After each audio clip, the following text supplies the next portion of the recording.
Hello welcome. मैं हूं अरुण कुमार यादव और आज मैं शुरू कर रहा हूं क्लास 8 का चैप्टर नंबर 7 जिसका नाम है घन और घनमूल। तो ये इस चैप्टर का इंट्रोडक्शन है जिसमें हम बेसिक बातों को जानेंगे इस चैप्टर की, ताकि आने वाली जो प्रश्नावली हैं उनको हम आराम से सॉल्व कर सकें। तो यहाँ पर देखो, सबसे पहले हमें क्या समझना है, चैप्टर का नाम जो है वो क्या है, घन और घनमूल। तो सबसे पहले हमें समझना है कि घन का मतलब क्या होता है और घनमूल का मतलब क्या होता है। पहले बात करते हैं घन की, ठीक है ना। पहले किसकी बात करते हैं, घन की।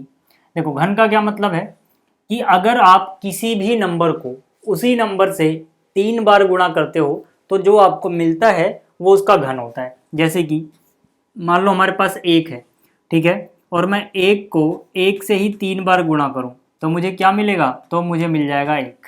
तो मतलब क्या है, मतलब कि जो एक है उसका जो घन है वो एक होता है। ठीक है, घन के लिए आप घात 3 लगाते हो, ठीक है ना, घन के लिए आप घात 3 लगाते हो। तो एक का घन का मतलब क्या हुआ, एक गुणा एक गुणा एक, कितना आएगा, एक आएगा। इसी तरह से दो के घन का क्या मतलब होगा कि आप दो को 2 से 3 बार गुणा करोगे। ठीक है, तो 2 दूनी 4, 4 दूनी 8, तो मतलब दो का घन कितना हो जाएगा, 8 हो जाएगा। इसी तरह से अगर मैं बात करूँ 3 के घन की, तो इसका मतलब होगा 3 को आप 3 से 3 बार गुणा करोगे, कितना हो जाएगा, 3 तिया 9 तिया 27। ठीक है, इसी तरह से आप आगे भी जा सकते हो। जैसे कि 4 के घन की बात की जाए तो मतलब 4 की घात 3, कितना हो जाएगा ये, 4 गुणा 4 गुणा 4। ठीक है, 4 चौक 16 चौके 64। तो ये हुआ घन का मतलब। ठीक है, कि ये जिस चीज़ का भी आप घन निकाल रहे हो उसके सर पे आप 3 लिख दोगे, मतलब उसकी घात 3 लिखोगे। ठीक है, तो 1 की घात 3 का मतलब है एक का घन, और घन निकालने के लिए उसको 3 बार गुणा करेंगे, जो आएगा वो घन हो जाएगा। तो यहाँ से आपको पता लग गया, एक का घन एक होता है, दो का घन 8, 3 का घन 27, 4 का घन 64। ठीक है, तो आपको ये समझ में आ गया घन क्या होते हैं। अब देखो, जो किसी प्राकृत संख्या का घन करने पे हमें मिल रहा है, जैसे कि 1, 8, 27, 64 इत्यादि, इसके आगे भी और भी बहुत सारे होंगे, इनको हम बोलते हैं पूर्ण घन। इनको हम क्या बोलते हैं, पूर्ण घन संख्याएं। ठीक है, जैसे कि 1 हो गया, 8 हो गया, 27 हो गया, 64 हो गया। इसके आगे 5 का घन निकालोगे 125 आएगा, 6 का घन निकालोगे 216 आएगा। तो ये सब क्या होते हैं, पूर्ण घन होते हैं, जो किसी प्राकृत संख्या का घन निकालने के बाद आए हैं। ठीक है, तो आपको ये समझ में आ गया कि पूर्ण घन क्या होते हैं। अब आगे जरा बात कर लेते हैं, अब हम बात करेंगे घनमूल की। ठीक है, घन तो आपको समझ में आ गया, अब घनमूल की बात करते हैं। देखो यहाँ पे मैंने लिखा घनमूल। ठीक है, जैसे आपने वर्ग और वर्गमूल पढ़ा था वैसे ही घन और घनमूल होते हैं। ठीक है, अब घनमूल का जो निशान होता है पहले आप ये समझ लो। ठीक है, ये क्या है, ये घनमूल का निशान है। ठीक है, यहाँ पर याद रखना ये 3 बाहर नहीं लिखा है, बाहर लिखने का अलग मतलब होता है, ये इसके अंदर लिखा हुआ है छोटा सा। ठीक है, तो इसको हम क्या बोलेंगे, घनमूल। अब यहाँ पर जैसे कि मान लो 2 का घन निकाला आपने, 8 आया, तो इसका मतलब है जब 8 का घनमूल निकालोगे तो 2 आएगा। कैसे आएगा, इस घनमूल के बाहर यहाँ पे 3 लिखने का ये मतलब है कि अंदर अगर कोई चीज़ 3 बार है तो बाहर 1 बार में आएगी। जैसे यहाँ 8 है, 8 के अगर आप टुकड़े कर लो ऐसे करके, ठीक है, 2 चौक 8, 2 दूनी 4, 2 एकम 2, तो 8 की जगह आप 3 बार 2 गुणा में लिख सकते हो। तो 8 की जगह मैंने यहाँ पर, ठीक है, 8 की जगह मैंने यहाँ पर 2 गुणा में 2 लिखा, और यहाँ बाहर 3 चलेगा क्योंकि घनमूल के निशान के लिए यहाँ अंदर 3 होना चाहिए। ठीक है, तो यहाँ पर 1 2 3 बार 2 है तो 1 बार 2 बाहर आएगा, मतलब 8 का घनमूल कितना हो जाएगा, 2 हो जाएगा। इसी तरह से 3 का घन कितना है, 27, तो अगर आप 27 का घनमूल निकालते हो, ठीक है ना, 27 का घनमूल अगर आप निकालोगे तो 3 मिलेगा। कैसे, घनमूल का मतलब है कि अंदर जो चीज़, ठीक है, अंदर जो चीज़ 3 बार है, आप 27 को आप क्या लिखोगे, 3 तिया 9 तिया 27, ये 3 तो अलग है तो निशान के लिए। ठीक है, 3 तिया 9 तिया 27, तो 3 बार के बदले में 1 बार आएगा।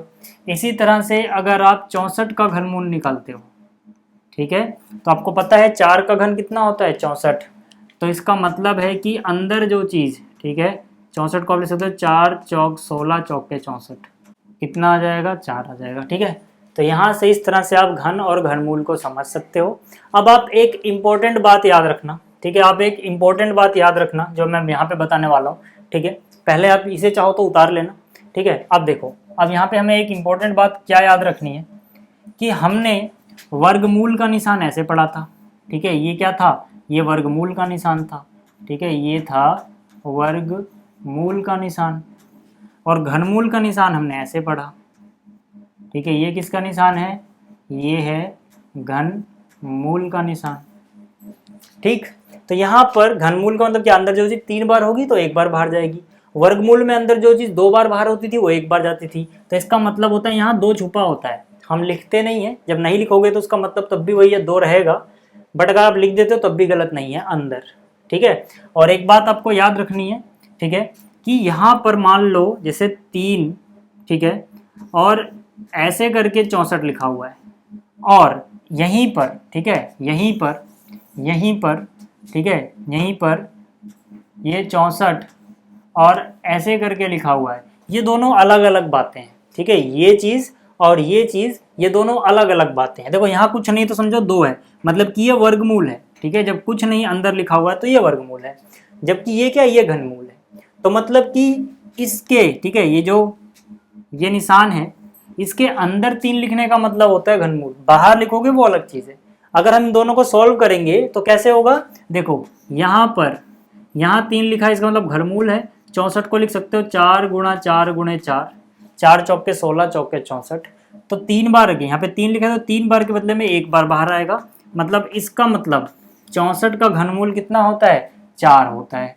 लेकिन यहाँ पर कहने का मतलब क्या है, इसका जो ये लिखा हुआ है, ठीक है, इसके कहने का मतलब क्या है, देखो इसके कहने का मतलब है कि भैया 3 को आप गुणा कर रहे हो इससे, ठीक है, 3 को आप गुणा कर रहे हो इससे, यहाँ पे अलग मतलब है, यहाँ पे अलग मतलब है, ठीक है। तो मतलब 3, अब आप 64 को क्या लिख सकते हो, 8 गुणा 8, क्योंकि यहाँ पे कुछ नहीं है तो 2 समझोगे, यानी वर्गमूल है तो 2 के बदले में 1 बार बाहर आएगा, तो 3 अट्ठे कितना हो जाएगा, 24।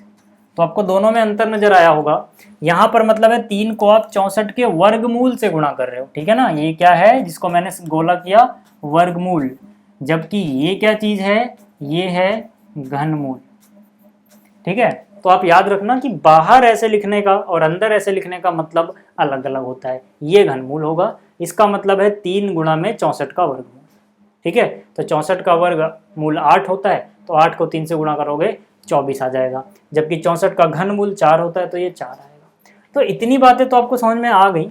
अब इसके बाद देखो जो इंपॉर्टेंट बात आपको नोट करनी है वो क्या है, कि सम संख्याओं का घन सम होता है, मतलब कि सम संख्याएं हैं तो इनका घन भी सम होगा, और विषम संख्याओं का घन विषम होता है, मतलब कि विषम संख्याएं हैं तो उनका घन भी विषम होगा, ठीक है, आप यहाँ पे देख सकते हो। और एक बात और, 1 से लेके 10 तक, वैसे 20 तक याद कर लो तो ज़्यादा अच्छा है, लेकिन 1 से लेके 10 तक तो आपको घन याद होने ही चाहिए, ठीक है। तो 1 का घन 1 होता है, 2 का घन 8, 3 का घन 27, 4 का घन 64, 5 का घन 125, 6 का घन 216, 7 का हो गया 343, 8 का 512, 9 का 729 और 10 का 1000। यहाँ पे अगर आप देखो सम संख्याएं, सम संख्या कौन कौन सी हैं, 2 हो गया, 4, ठीक है, 2, 4, 6, 8, 10, जितनी भी सम संख्याएं हैं उनका घन भी सम है। 2 का घन 8 जो कि सम संख्या है, 4 का घन 64 जो कि सम संख्या है, 6 का घन 216 जो कि सम संख्या है, इसका भी सम संख्या, इसका भी सम संख्या। मतलब जो सम संख्याएं होती हैं उनका घन क्या होता है, उनका घन भी सम होता है। और जो विषम संख्याएं बची उनका घन देख लो आप, विषम मिलेगा आपको। तो आपको ये 2 बातें याद रखनी है, ठीक है ना। कभी कभी इस पे डायरेक्ट सवाल पूछ लिया जाता है आपसे, आपको कोई नंबर दे देंगे और पूछेंगे इसका घन सम होगा कि विषम, तो आप नंबर देखना, अगर नंबर सम है तो उसका घन भी सम होगा, और अगर नंबर विषम है तो उसका घन भी विषम होगा, ठीक है। तो अब देखो आपको ये बातें समझ में आ गई। जैसे ही आपको ये बातें समझ में आई, अभी हमने थोड़ी देर पहले क्या पढ़ा था, पूर्ण घन, ठीक है, हमने क्या पढ़ा था, पूर्ण घन। तो क्वेश्चन ये आता है अब पूर्ण घन के ऊपर, कि अगर आपको कोई संख्या दी जाए, कोई संख्या दी जाए और आपसे पूछा जाए कि वो पूर्ण घन है या नहीं है। अगर वो पूर्ण घन नहीं है तो किस छोटी से छोटी संख्या से गुणा करने पे वो पूर्ण घन बन जाएगी, या फिर किस छोटी से छोटी संख्या से भाग देने पे वो पूर्ण घन बन जाएगी। इस तरह के क्वेश्चन भी आते हैं। जैसे मान लो आपके सामने एक नंबर लिखा हुआ है 27, ठीक है, और आपसे पूछा जाए पूर्ण घन है नहीं, हालांकि आपको याद है ये 3 का घन होता है, लेकिन फिर भी मैं बस समझाना चाहता हूँ जो वो समझो, ठीक है। तो अगर हमारे पास कोई संख्या है और वो पूर्ण घन है या नहीं हमें ये बताना है पहले, तो हम उसके अभाज्य गुणनखंड निकालेंगे। अगर उसके अभाज्य गुणनखंड 3 3 के ग्रुप में है, यानी कि हर एक गुणनखंड 3 बार है, तो हम बोलेंगे वो पूर्ण घन है। अगर ऐसा नहीं होता है तो हम बोलेंगे नहीं है। जैसे कि हमारे पास क्या है 27, ठीक है, हमारे पास 27 है, ठीक है, हमारे पास क्या है 27। तो हम यहाँ पे इसका टुकड़े करेंगे, ठीक है, तो 3 निम 27, 3 तिया 9 और 3 एकम 3। तो मैं यहाँ पे बोलूँगा भाई 27 को मैं लिख सकता हूँ 3 गुणे 3 गुणे 3। तो इस जो इसका गुणनखंड है 3, वो 3 के ग्रुप में यानी 3 बार आया है, तो मैं बोलूँगा कि हाँ ये पूर्ण घन है, ठीक है, ये पूर्ण घन है। अब मान लो मेरे को एक और संख्या दी गई, ठीक है, मेरे को एक और संख्या दी गई कि मान लो मेरे को दिया 32, ठीक है। अब 32 पूर्ण घन है या नहीं ये मेरे से पूछा गया है, तो मैंने यहाँ पे लिखा 32 को, ठीक है, 2 से करेंगे, 2 का पहाड़ा 16 बार, 16 दूनी 32, 2 अट्ठे 16, 2 चौक 8, 2 दूनी 4, 2 एकम 2। मतलब कि जो ये 32 है इसको मैं क्या लिख सकता हूँ, 1 2 3 4 5 बार 2, 1 2 3 4 5, ठीक है, 5 बार मैंने 2 लिखा, ठीक है, ये तो रफ वर्क है, इसको मिटा दो। अब देखो, अब मैं देखूंगा कि भाई क्या 3 3 का ग्रुप बन रहा है सबका, तो यहाँ पर इन तीनों का तो बन गया, लेकिन यहाँ पर तो एक कम पड़ गया, ठीक है ना, यहाँ पर तो 2 3 बार है, ठीक है, लेकिन यहाँ पर तो 2 ही बार है, एक बार कम पड़ रहा है। तो मैं बोलूँगा कि जो 32 है ये पूर्ण घन नहीं है, ठीक है ना, 32 जो है ये पूर्ण घन नहीं है। क्यों नहीं है, क्योंकि यहाँ पे 2 3 बार नहीं आया, पूर्ण घन नहीं है। अब जब पूर्ण घन नहीं है हमें ये पता लग गया, तो हमसे क्या पूछा जाएगा, हमसे पूछा जाएगा किस छोटी से छोटी संख्या से गुणा करें, किस छोटी से छोटी संख्या से गुणा करें कि ये पूर्ण घन बन जाए, या फिर किस छोटी से छोटी संख्या से भाग दें कि ये पूर्ण घन बन जाए, ठीक है, ये चीज़ें हमसे पूछी जाएंगी। तो इनको हम कैसे करेंगे, देखो गुणा करने वाली बात पहले देखो। गुणा करने में क्या होता है कि जिस चीज़ की कमी है, ठीक है ना, जिस चीज़ की कमी है आप उसको दे दो। जैसे कि यहाँ पर 2 की कमी है, तो अगर मैं 1 2 अपनी मर्जी से लिख दूँ, ठीक है, 1 2 मैं अपनी मर्जी से लिख दूँ, ठीक है, तो जो ये 32 था जो कि पूर्ण घन नहीं था, अब क्योंकि मैंने 1 2 एक्स्ट्रा अपनी मर्जी से लिख दिया, उधर लिखा है तो इधर भी लिखना पड़ेगा, ठीक है। तो जैसे ही मैंने इसको 2 से गुणा किया, 32 दूनी कितना 64, और आप जानते हो 64 एक पूर्ण घन संख्या होता है, ठीक है ना, 4 का घन कितना होता है 64।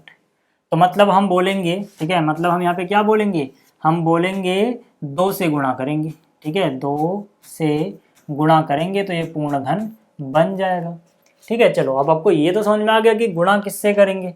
अब अगर आपसे पूछा जाए भाग किससे करेंगे, ठीक है, आपसे क्या पूछा जाए, आपसे पूछा जाए कि भाई ये बता दो भाग किससे करेंगे कि ये पूर्ण घन बन जाए, तब आप कैसे बताओगे। देखो भाग में क्या होता है, फिर से हम वही देखेंगे कि यार इसका तो बन गया, इसका नहीं बन पा रहा है, तो भाग में हम क्या करते हैं, जो चीज़ फालतू है वो हटा दो।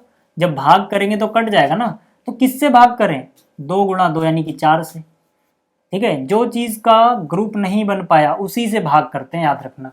ऐसा करने से क्या फायदा, उधर गुणा उधर भाग करिए तो इधर भी करना पड़ेगा, याद रखना, ठीक है। ऐसा करने से फायदा क्या होगा, इससे ये कट जाएगा, इससे ये कट जाएगा, तो जो बचेगा, ठीक है, वो एक पूर्ण घन संख्या होगी। जैसे 2 दूनी 4, ठीक है, 2 से काटोगे देखो 16 आएगा, 2 से काटोगे 8 आएगा, यानी कि जब इसको भाग देंगे तो 8 आएगा। 8 एक पूर्ण घन संख्या होती है, किसका घन होता है, 2 की 3 का।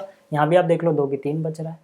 तो कहने का मतलब है जब हम भाग की बात आएगी, किससे भाग करें, तो हम बोलेंगे 4 से, ठीक है, 2 से नहीं। 4 से का मतलब क्या, 2 गुणा 2 से। हमने भाई 2 गुणा 2 से ही तो करा है, भाग किससे करा है हमने, 2 गुणा 2 से, और 2 गुणा 2 कितना होता है 4, ठीक है। तो मतलब क्या कि अगर गुणा करनी है तो जो कम पड़ रहा है सीधा उससे कर दो, भाग करनी है तो जो चीज़ एक्स्ट्रा है जिसका जोड़ा नहीं बन रहा उससे भाग कर दो, ठीक है। तो ये थी इंट्रोडक्शन वीडियो इस चैप्टर की। क्वेश्चन मैं शुरू करूँगा अगली वीडियो से, तो इस वीडियो को देखने के लिए थैंक्स। जल्दी मिलेंगे अगले वीडियो में।